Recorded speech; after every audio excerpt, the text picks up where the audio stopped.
Welcome everyone. This is the fourth game and the final game for the Group C stage for the Chinese All-Stars. It's likely to have the playoffs and the finals for this tournament. I'll be casting those for you guys as well. Starting off, we actually saw a few Jaw Rangers, and as we can see, this is one of my favorite players in this tournament. It's a green hair player. He started off with 3 bounty hunters. Oh my gosh, that's incredible. The green hair player just started with 3 bounty hunters, so that means he top rolled big time.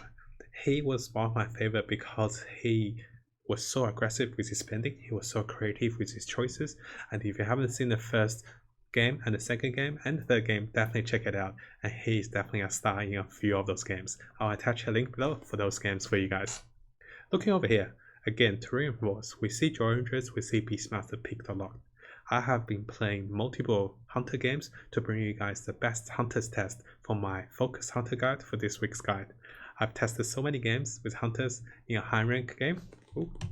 I tested so many games for Hunters in different ways, and we have just made Elemental Hunter work as well. So I can't wait to show you guys that particular guide and those replays. Oh, Newbie top rolled again. If you guys remember, Newbie is the person who rolled multiple times some really good units. And I won't spoil on what he rolled, but it's an incredibly nice purple for 3-star. And also Newbie found some really good voice tone as well. This is incredible. Our green hair player have 4 items by round 3. So that means he got every item drop with the monsters. So someone is starting really nicely. Not only did he find the Goblin Bounty Hunter, he also found some really nice items. This is something I want to highlight, is the strength of elementals as a frontline, as a damage dealer as well. In case you guys didn't know, the Tinies were changed. Now Tiny will toss enemy at the enemy group by a chance, and if he toss them there, there's a chance, not a chance, but this Tiny will stun all the enemies this way. By stunning all the enemies, it's as if he got a Tiny Ravage, a Tidehunter AoE stun. Tiny at level 2 stuns for 2 seconds, and that's a great amount of damage in AoE wise. So Tiny is definitely a top roll unit. Our friend here just picked up a Perseverance. This happens when you actually step on the item, the automatic combines. He probably did just pick up one item, the other item also combined. Something I want to highlight is the strength of goblins in the early game. We can see the green hair player using goblins. His formation this way, so one of the goblin, this one will take the most damage, while the clockwork is likely won't take that much damage. The Timber Sword can cast once or twice if he's got the nanobot shield on him, and with the 2-star bounty hunter, he is incredibly strong. And yes, in the chat here we have McGee say bounty smash, smug face. That's right, bounty hunter at 2-star is incredibly strong. If you guys are wondering, the top 2 units in the early game from round 4 to round 10 are bounty hunter and anti-mage at level 2. We mostly compare the 1-cost units, and unfortunately no one can beat the enchantress at the 2-star. So 2-star is what I mean. So 2-star bounty hunter and 2-star anti-mage, they have a great chance of beating even the mighty enchantress. Our green hair player is almost a refresher. I know, we love him. Did you guys see that? Not only did he find a double bounty hunter 2-star at round 5, his one item found refresher. Entire game is his oyster. We say the world is his oyster, but this entire game is pretty much in his hand. So let's see where he takes us from there. And I mean, this is incredible. And the chat is saying OMG as well. Such a big top row for him. He's such a fan favorite for his unique choices, but you know, sometimes everyone can use a bit of top row. This was a top row for the enemy offensive team because of the nanobot placement. The hunter player is really strong, but because of the nanobot, no one kills that clockwork that easily, and he lost pretty hard because of that. He might have lost 1 or 2 less if the nanobot was wrongly positioned. So goblins are quite RNG based already, and yes, whoever finds our green hair player will lose pretty hard to him. Notice that the green hair player is currently 100% with level 4 because he is purposely staying low to find the additional goblins. I think he stayed on level 4 last round because he found so many goblins. If you are so close to a few goblin pairs, you might want to stay at level 4 and 5 instead of going higher level. Because each level you level up, you actually have a lower rate of 1 cost, you actually have a lower rate of 2 cost after going to level 6. So it's actually counterproductive to be leveling if you have multiple goblin pairs. This is such a fight. Did you guys see that? This Tiny is an RNG god. He literally won the round with a nanobot Timbersaw. That's level 1 Tiny. That defeated the Timbers. Not defeated, they got the draw for him. Simply because each time the Timber swings his hand, he stoned him. It's 100% stoning. Yes. Oh, he's 2 bounty away from... The green hair player is 2 bounty away from a 3-star bounty. Someone is going places. Something I want to highlight with you guys is how everyone's leveling. This is round 4. I'm going to pause here and let's look at everyone's level. We have level 5 on the top, while level 4 on the bottom. It's likely the level 4 players are actually sitting there for purposely to increase the rates of finding 1 and 2 cost and maybe starting a losing streak. The top players generally want to level faster because they want to be protecting the win streak. There are 2 win streak players, one is the Mighty Frog, one is the green hair player. Noticing how both of them have 0 gold, it's likely they rolled or they bought a full bench full of units. So let's keep in mind, let's have a look when we get to them.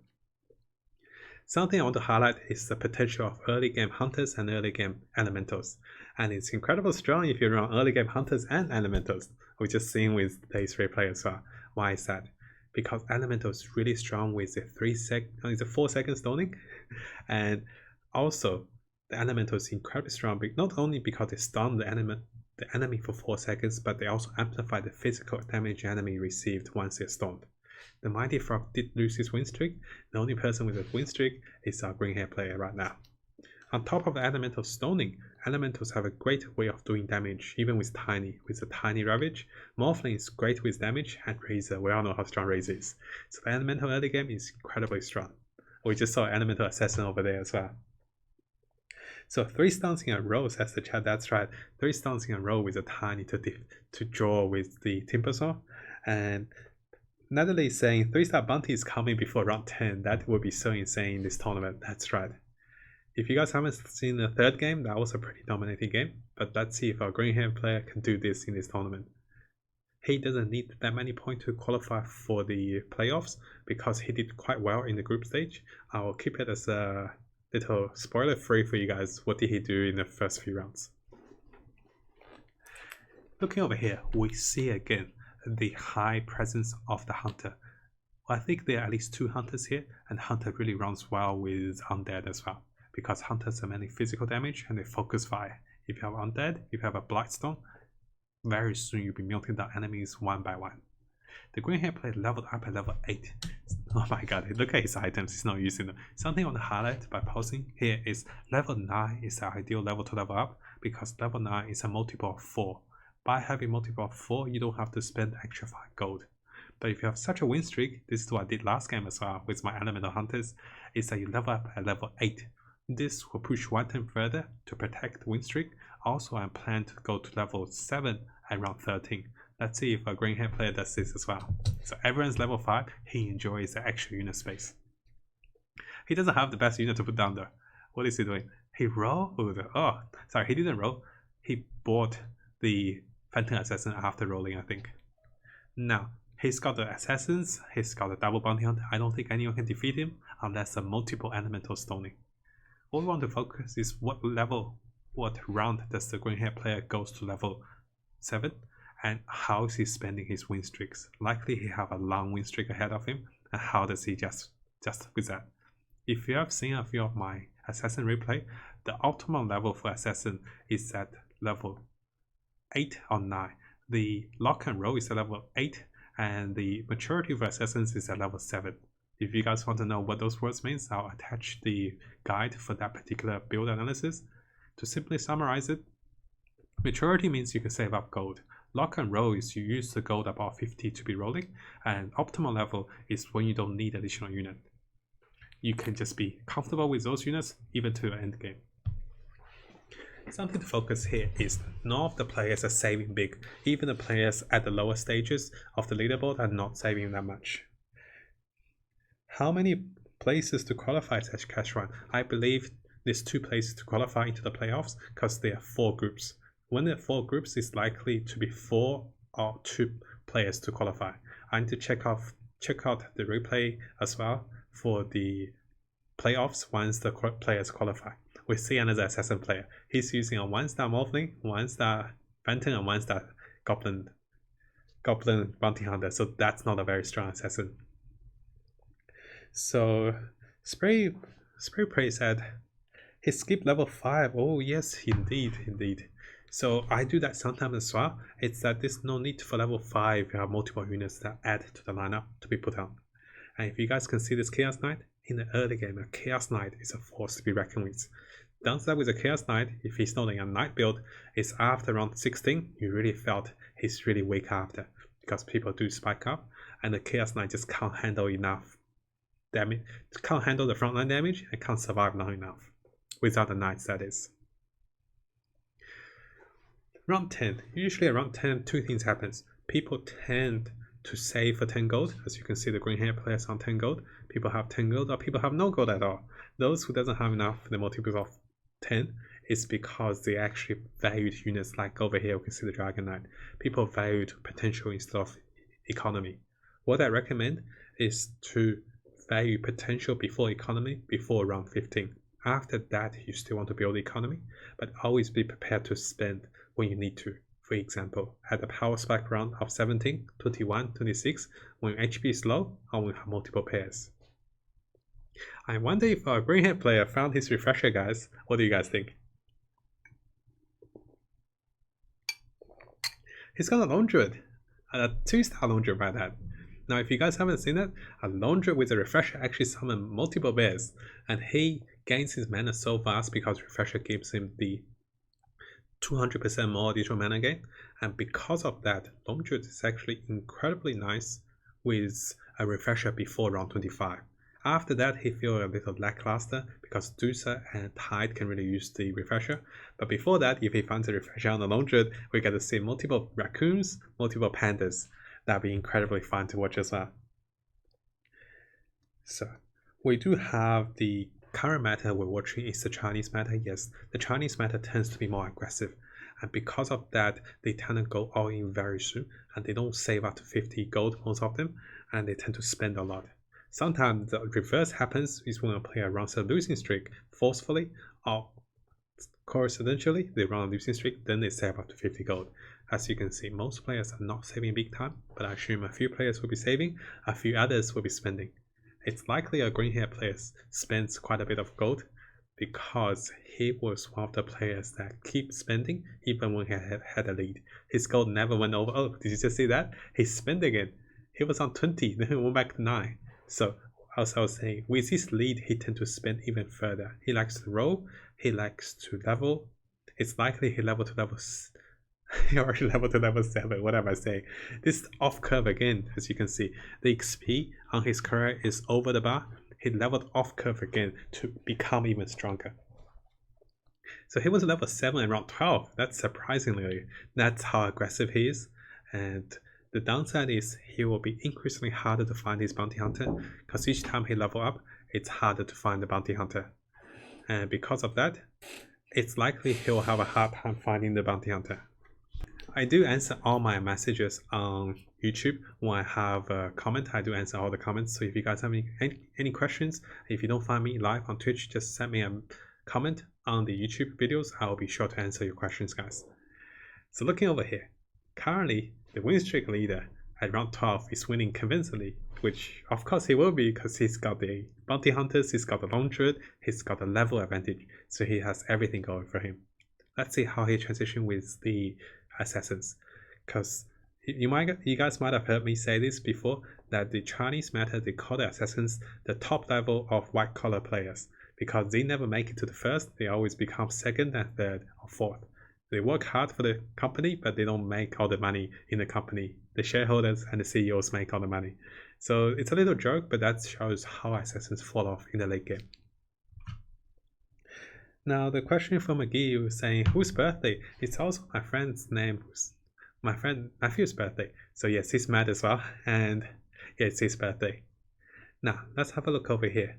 We have hunters versus assassins, elemental alpha assassins to that.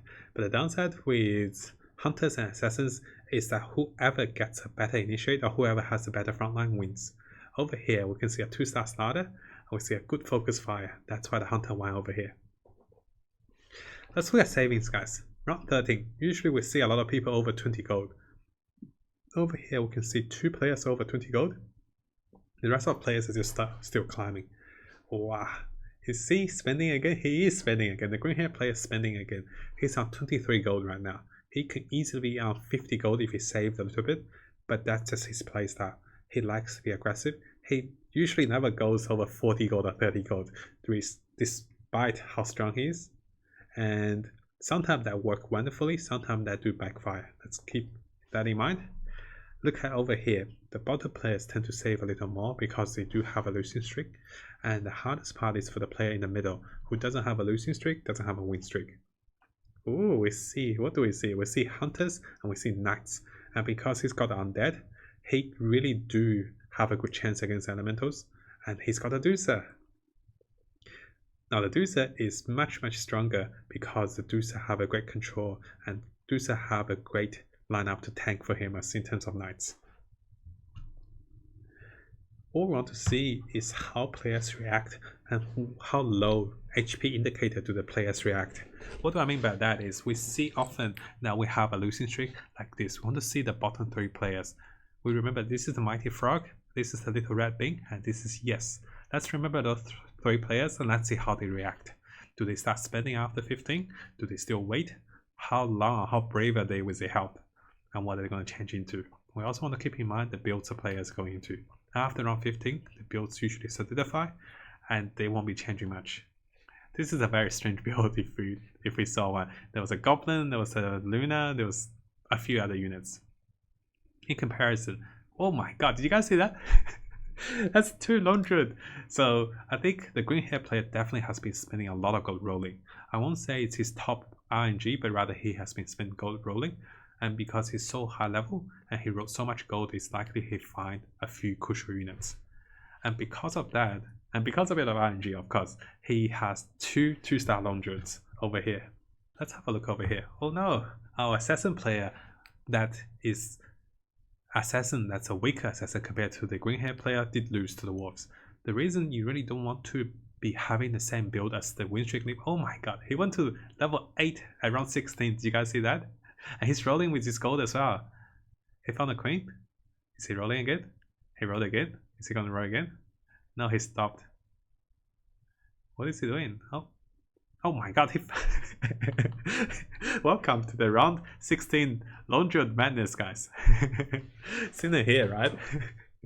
Is he putting that enchantress down for the beast energy? He is. Oh my gosh, that's incredible.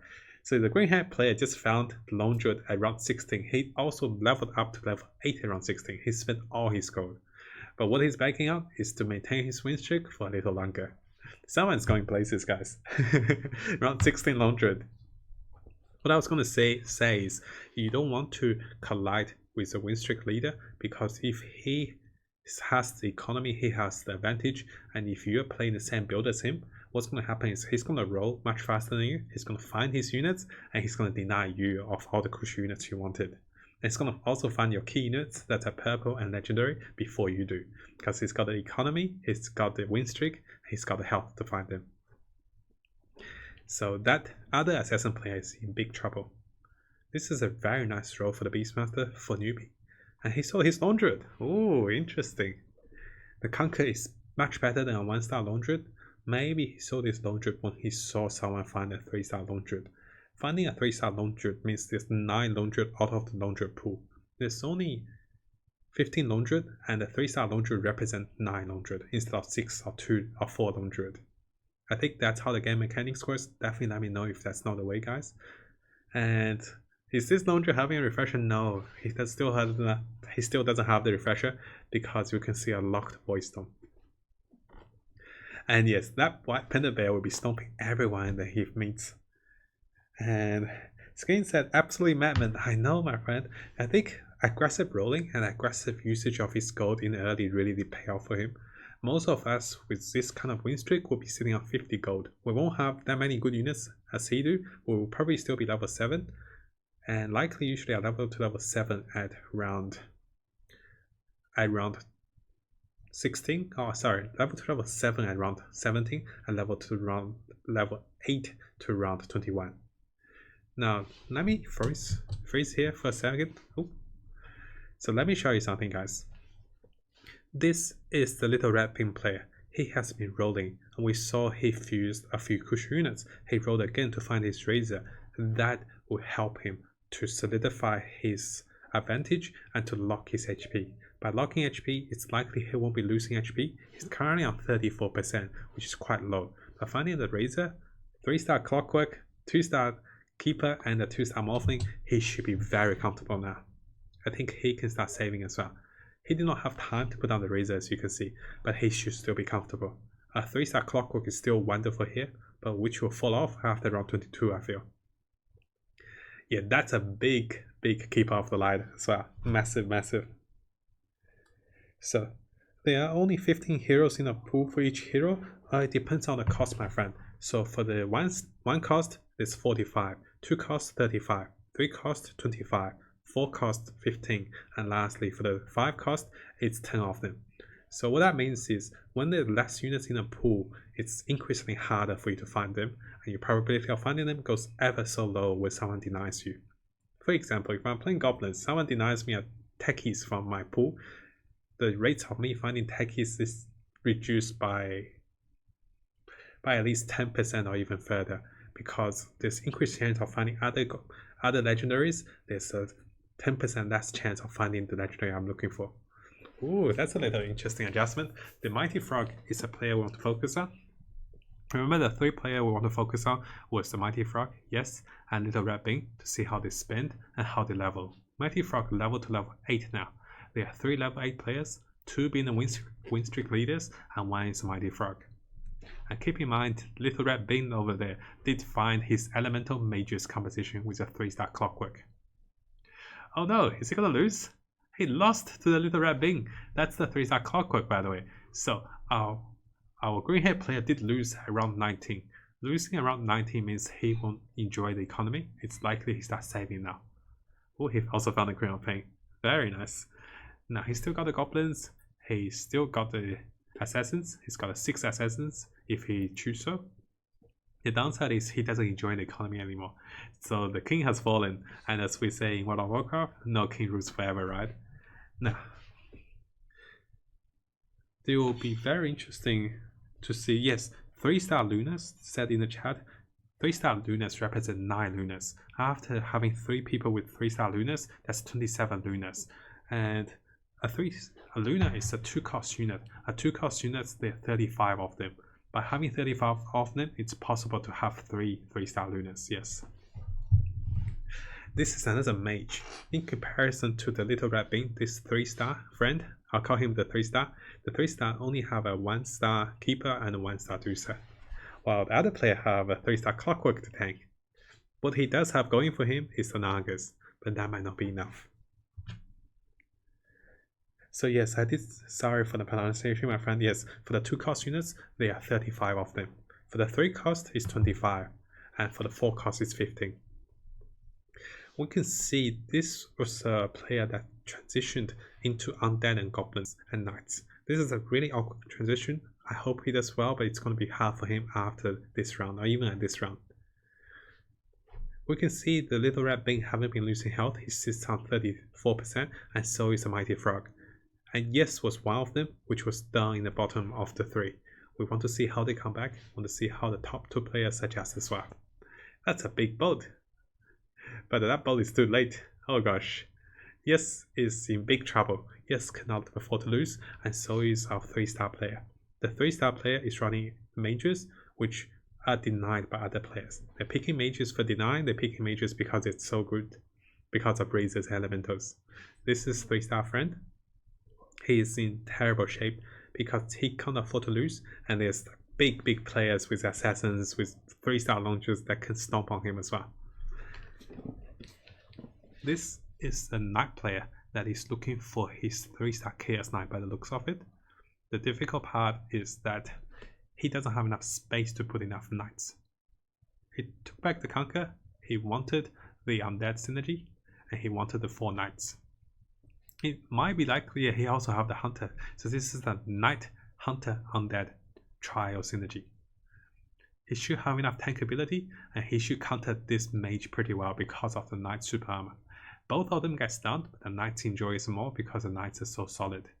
He has a solid range backline, and that George is going to town, guys. Oh no, our 3-star player died because he was running mages, and that mage was denied by so many players. Someone found a pipe. Oh, sorry, that's not a pipe, that's a hood. Finding the hood means he has a great chance against mages if he puts on the Train Protector as 3-star. Yes, thank you so much, Seal, for highlighting the number of units on each of the unit cost. We can see the assassin player. He's the next to go, I feel, because he's denied heavily by the green hair player of assassins. I'm gonna pause here. Looking over here, guys, one of the reasons this player have the only knight, this is the second player by the way, this player has the only knight standing here is because he knows he's facing assassin players. There are 2 assassins. One is a very strong assassin, one is a mediocre assassin. By facing assassins, he really needs a backline protection. The Tinker usually wants to be positioned in the front to receive damage, but he's positioned here so he doesn't jump out, he protects the backline, so he's only knight. He'll position those units there to protect against assassins. And the drawer usually is in the corner where the Tinker is, but notice how he adjusted it as well. This adjustment allows him to defend against assassins, but not fully commit to the assassins only, because he still have the Timber Saw and Abaddon in the front line. Something great like this is the change of positioning because players do look around to see who will take most health away from them. Assassin is one of those class that will take a lot of health away from you if you don't adjust properly. And again, yes, we can see here, the Doom is adjusted here as well for this particular reason, to protect against assassins. And if you guys haven't seen the assassin adjustment, definitely check out my assassin's counter positioning guide in the link below. I'll attach one for you guys, and in there I'll talk about 3 positionings against assassin player while defending against normal players. Because as we know, assassins are everywhere, and sometimes they take a chunk of health out of you. Now OMG say, would you put hood on backline or tank? This depends. If I'm facing mage, I have a crucial unit that I want to protect, I'll put on the backline. But usually if I only have a particular tank like that player over there with the Train Protector, I will give it to the Train Protector. Ooh, our green hair player did lose over here. Who did he lose to? He lost to the Mighty Frog, by the way. Reading over the chat over here, he lost to the Mighty Frog. Something I wanted to highlight again, which I kind of missed, is when the players level up to level 8. Notice our green hair player have been... Oh, did he find the refresher? He found the refresher! You guys see it, right? The caster sword as well. Does he give the refresher to the Lone Druid, buddy? Chop, chop. No, he can't make the refresher this turn. He needs the refresher next turn. He's got all the items. He's dropping them and picking them up. This usually should happen. He should have the item, but there's a little bug, I think. It's not working. He's dropping the items, he's picking them up. He wants to combine the refresher this time, but unfortunately he can't make it. He's dropping all of them. He's seeing a panic, and because assassins is actually losing right now. Because other builds are becoming maturity, builds like knights and things have really becoming maturity. He's not combining. He picked them up and he found the refresher at progress. Round 25, before round 25 actually, he found the refresher. Is he gonna give it to the Lone Druid? Yes, he did. Perfect, perfect. So in this particular instance, I'll give the hood to the Lone Druid if he had the hood, because Lone Druid have 3k of HP that can enjoy the tankiness much more. And also Lone Druid is only frontline for the assassins. Notice the green hair player has been sitting on level 8 for the longest time because this is block and roll positioning. He wants to roll for 3-star assassins, and also he wants to capitalize on his economy while his HP is still high. It's likely he'll go to level 9 when his HP drops below 30% or even lower, depending on the player's choice. Because if he goes up a level, he have a high chance of Templar, but lower chance of almost every 3-cost and 1-cost units he wants to find. I think something did backfire is that he leveled up so quickly, maybe it took him longer to find a bounty hunter to 3-star. Looking over here, the 3 player we wanted to focus previously was Yes, Little Red Bing, and the Mighty Frog. Yes already died, and the Mighty Frog is in trouble as well. The Little Red Bing haven't been lost ever since he rolled for his 2-star Keeper of the Light, 2-star Razor, and a 3-star Clock on his team. This is a very scary Hunter Knight. Whoa, did you guys notice that? So something most players don't notice is that round 26, when you see this handsome fella on the board, this is the techies, and with the 6 goblins, he's scrapping by with the Timber Saw and the Bounty Hunter. So he has 6 goblins and 3 mages. What that means is he has to be level 9. Yes, perfect. He's level 9. That is incredible. On top of that, the incredible thing is how much health does he have. Little Red Bing currently has 78% health, 51 economy in terms of gold, and level 9 with the 6 goblins. So I think our green hair player is in big trouble because goblins counter assassins big time. Simply because assassins are physical damage, and with the goblin armor on every unit, that means everyone have about 50 or 60% physical reduction. This is a big pickup, and someone is definitely going to the top 3 with the Little Red Bing. Now, if you guys remember correctly, the Little Red Bing was one of the bottom 3 player that had to come back. His particular method of comeback was goblins and mages. Let's keep in mind of his unit choices and keep in mind of his leveling and spending choices. Now, this is the Mighty Frog. Unfortunately for him, it's a 1-star Deucer, 1-star Necro. He really needs more units to find more units and level up. Most players, other than the top 2, wants 2 things. Find enough 2-stars and level up to level 9. But this is a hard balance. If you balance the leveling, then you might not find your 2-star units. If you roll for the units, if you don't find anything, it's actually really damaging as well. I'm a little surprised that the green hair player only found 2 3-stars here. He does have a refresher long druid, but he will be falling off very soon. Look at him. That's 1 panda, guys. You ready? That's the 2nd panda, progress. That's double panda. Look at those panda bears go, guys. Yes, those panda bears won't do that much damage, but this should be a great body for the assassins. But unfortunately, those knights are cruelty to pandas. Winter Carter, please. They killed all the pandas. Pepper hand. So yes, we're looking at the the Mighty Frog died, by the way. The Mighty Frog player did die. Now there's only 5 players left. Newbie is a very strong Hunter Knight, while our friend over here is a level 9 Mage Knight, which is very strange to say. Hey, this is a 3rd assassin. I was fully missing that assassin.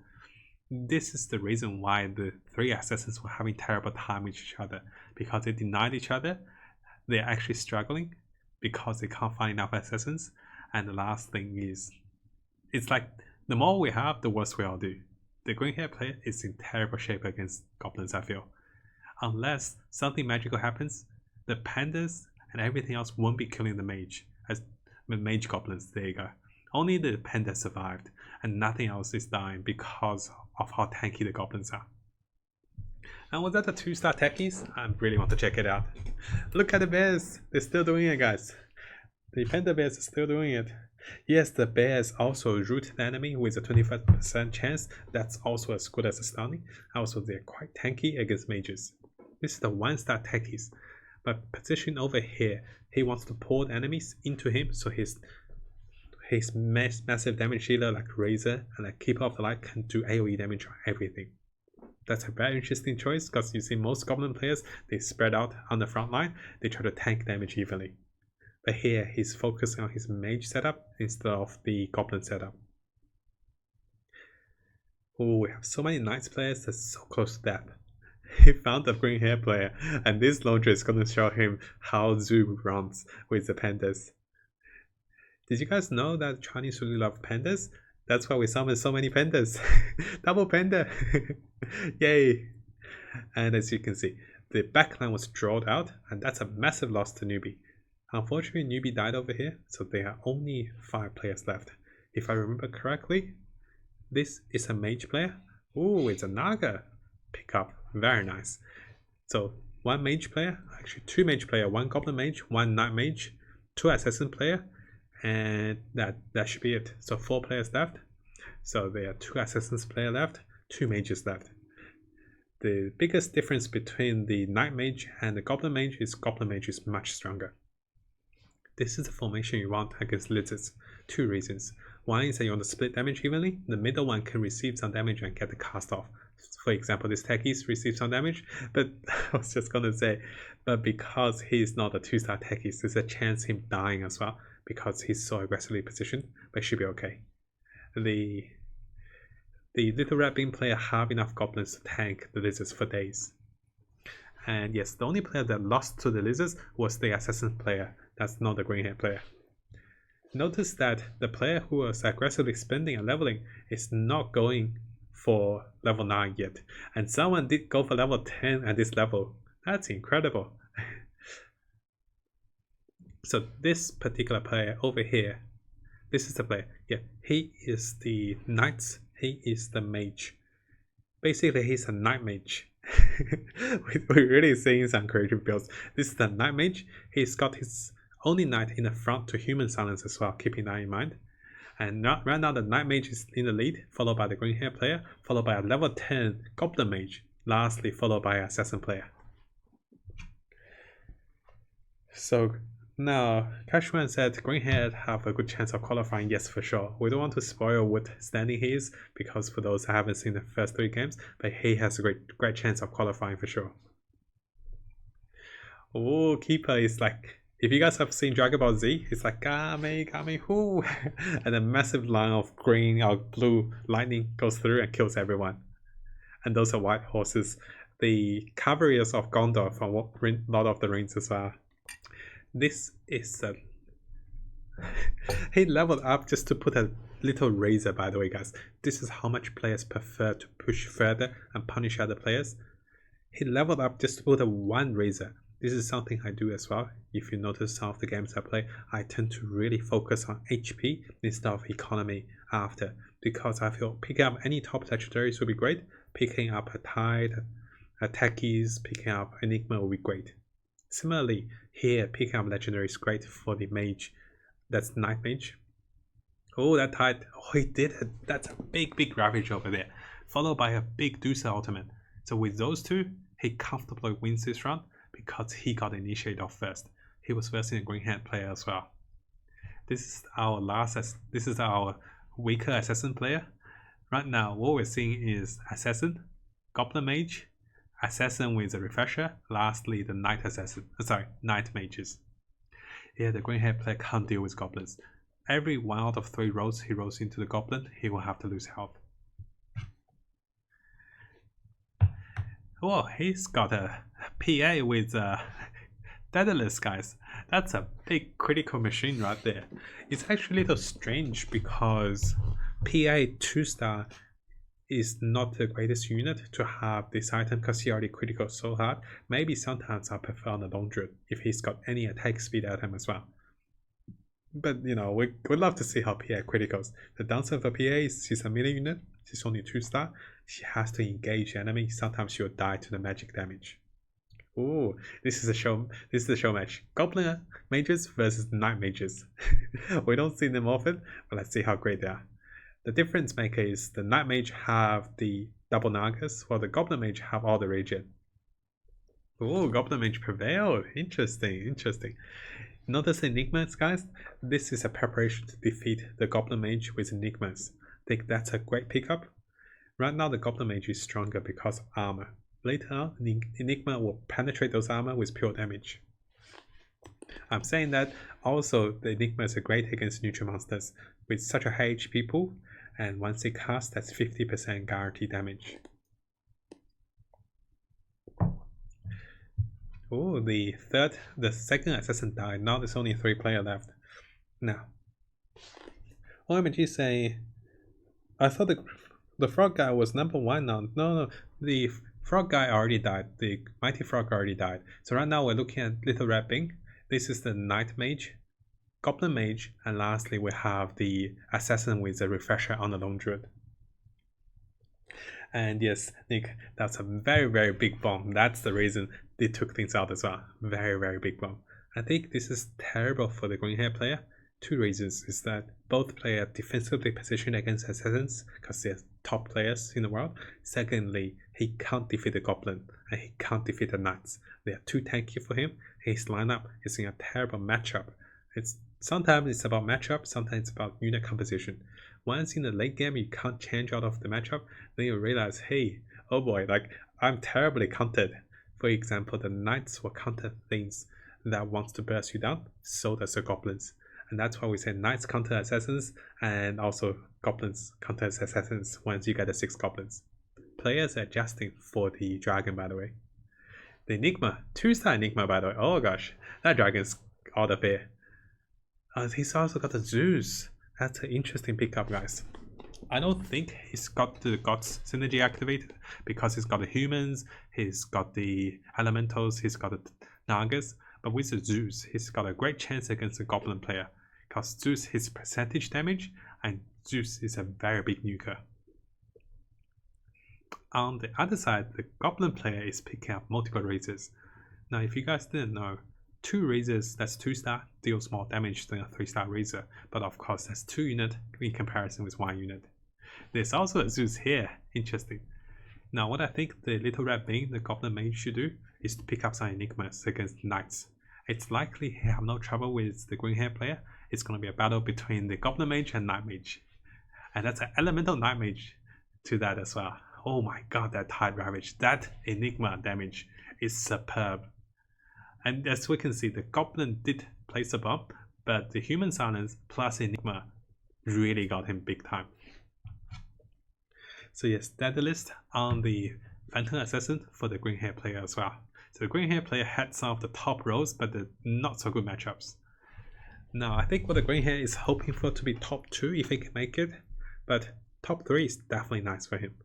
Notice he just leveled to level 9 not long ago, while the other 2 has been level 10 for the longest time. So they have a better choice of picking up legendaries and picking up greater units like Zeus, Enigma, Tide Hunter, and that's what we're seeing as well.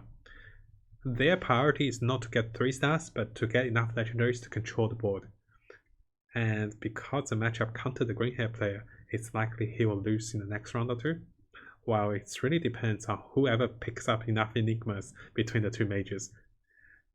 Oh, this is a knight mage.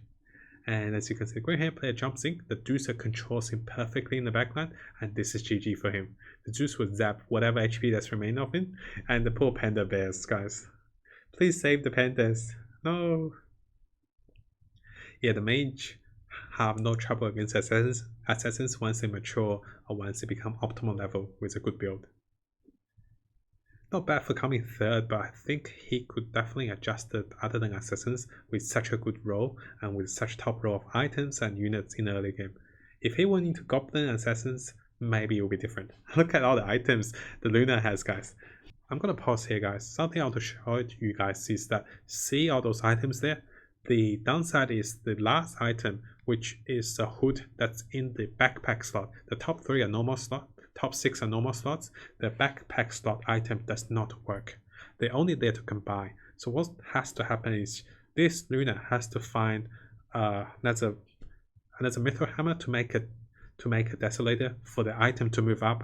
Only 6 items work on a unit. So if you give the 7th item, it will not work. It will only be there to combine. So that item is wasted on her. I think the caster saw that as well. So I don't think it will move up though. I think that's a lost item. So catch on, my friend. I have tested a few times. He actually moved up because the developers made a better mechanics. He actually moved up once you have a free spot. To have a free spot, he has to combine the Mithril Hammer with the Blightstone into a Desolator. That's the only way for him to do it. Interesting positioning. Look at this.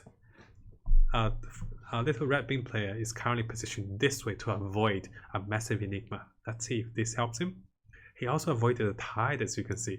Wow, those double raises. But you saw how much the Zeus hit, right? Zeus stabbed him for so much damage, and both Zeus are zapping them big time.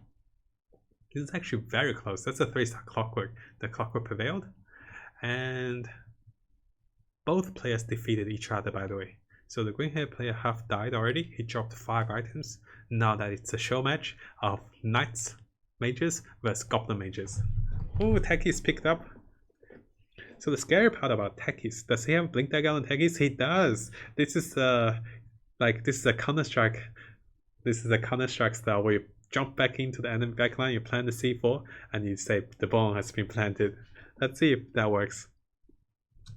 The replay is a little laggy because of the delay with the file, and because it's at 1080p, I think. This is the techies. He goes in. He's gonna plant the bomb. The bomb has been planted, guys. Perfect. Look at this. Boom. Oh my god. Rampage. That lighting is fully shining on the techies. That's a big loss for the Knight Mage, and also a big loss for the Goblin Mage. This is actually neck and neck. This is the troll round, by the way. For the troll round, you should really want to tank evening, and I think Enigma will help big time over here. So yeah, well played with that positioning for sure.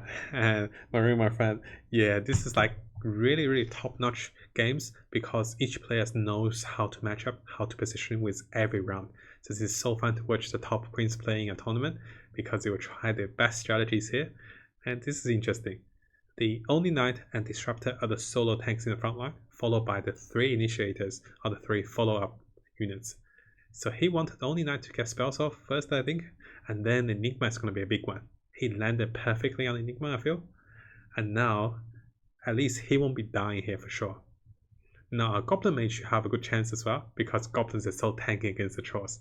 So both players survived. No big pickup on the Knight Mage. Maybe a big pickup. Datalist on the Luna. Interesting.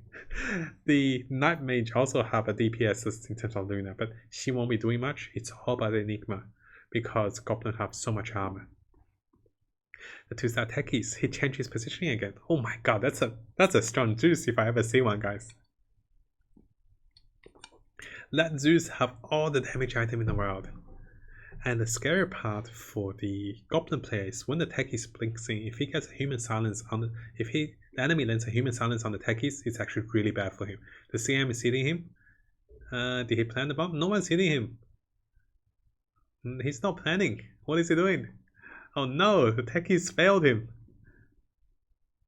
Oh, he survived here. And the Goblin player died here. Over here, we can see the techie position over here.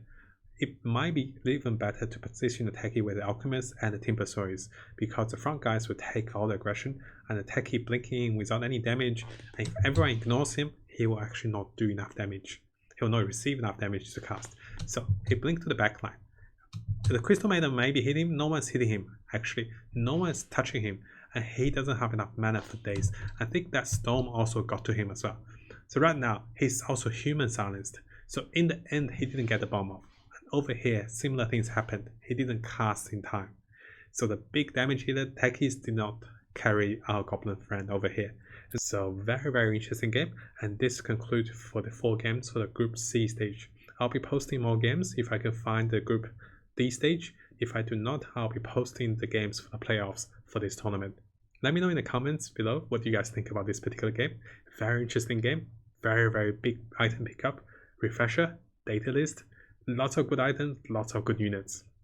Let me know what you guys think about the Knight Mages and Goblin Mages as well. And yes, thank you so much guys for watching. If you want to support me further, please like the video, please share the video, and please subscribe to YouTube. And to support me on Twitch, please follow. Please use your Twitch Primes here. Thank you so much guys, and thank you for watching this particular tournament. I'll be posting more tournaments for the playoffs and finals for you guys. See you guys on YouTube next time.